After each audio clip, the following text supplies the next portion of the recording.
ডিভিসির জলে কার্যত বিপর্যস্ত দক্ষিণবঙ্গ। আমরা একের পর এক ছবি আপনাদেরকে দেখাচ্ছি। এবার ডেবরার বীরসিংহপুরের দিকে নজর রাখবো। সেখানে নতুন করে ভাঙলো কাঁসাইয়ের বাঁধ। জলের নিচে ডেবরার আরো কয়েকটি গ্রাম। ডেবরায় খোলা হয়েছে একাধিক ত্রাণ শিবির।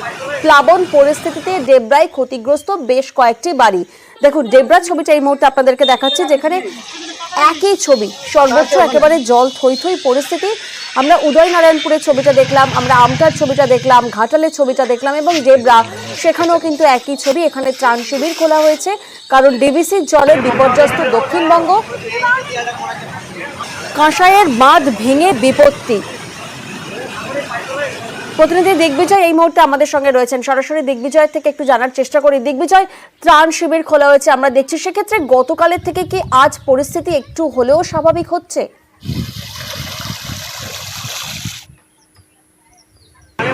খারাপের দিকে যাচ্ছে, তার কারণ ডেবরার যে জানিয়ে রাখি পরিস্থিতি স্বাভাবিক নয়, বরং আরো খারাপের দিকে যাচ্ছে। তার কারণ ডেবরার যে কাঁসাই নদী, সেই কাঁসাই নদীর বেশ কয়েকটি এলাকায় বাঁধ ভেঙেছে। যেমন গতকাল ডেবরার বীরসিংহপুর এবং নন্দবাড়ি, এই দুটি জায়গায় বাঁধ ভাঙার পরে ডেবরার কাঁসাই নদীর উত্তরের যে 4টি গ্রাম পঞ্চায়েত রয়েছে, 1 নম্বর ভবানীপুর, 2 নম্বর ভরতপুর, 7 নম্বর মলিহাটি, 8 নম্বর গোরগ্রাম, এই যে 4টি গ্রাম পঞ্চায়েত, এই মুহূর্তে এমন কোনো এলাকা নেই যেখানে কিন্তু জল ঢোকেনি।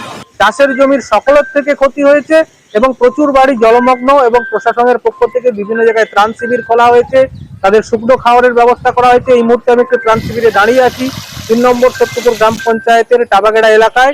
যারা রয়েছেন তাদের সঙ্গে একটু কথা বলবো। কি পরিস্থিতি?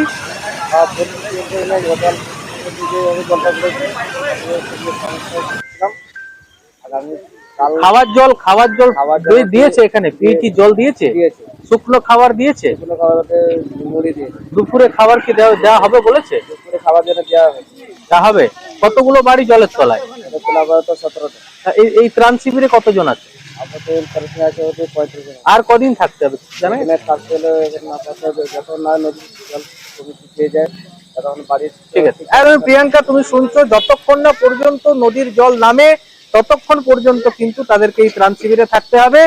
স্বস্তির খবর, কাঁসাই নদীর কিছুটা জলস্তর নেমেছে, তবে যে সমস্ত এলাকায় ভাঙন রয়েছে সেই ভাঙন থেকে কিন্তু লোকালয়ে এখনো পর্যন্ত জল ঢুকছে। প্রিয়াঙ্কা, একেবারেই